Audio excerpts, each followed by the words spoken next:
It's the darling of left-wing activism, Jacob Rees-Mogg. Jacob Rees-Mogg. So it was quite interesting what he said. So the Commons leader, Jacob Rees-Mogg, has accused former Downing Street officials of hypocrisy for offering warnings on sleaze while taking nice jobs upon leaving office. So there was an open letter from every living ex-cabinet secretary ordering or urging Boris Johnson to get behind widespread standards reforms at Westminster, which I think are necessary, particularly, a few weeks after Boris tried to scrap any sort of standards committee that could hold him and his cronies to account. But Mr. Rees-Mogg dismissed the advice of he says, saintly former top civil servants who have taken well-paid roles after stepping down from government. So he's got a point here, hasn't he? Yeah, I mean, the civil service also, use the influence and power that their position affords them to then, go on to powerful jobs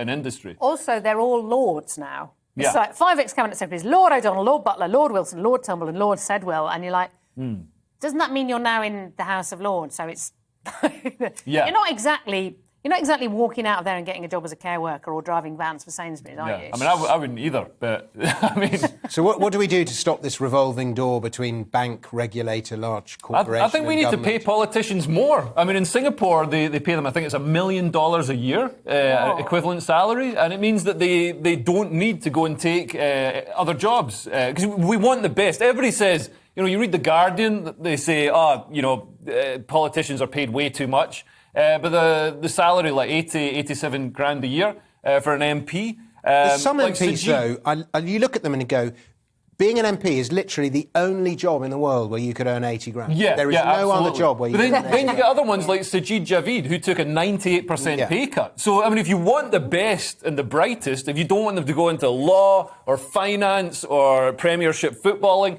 then you've got to pay them the big bucks. Or cryptocurrency. That's the other job they could go into. Mr. El Salvador and here. we have, yes...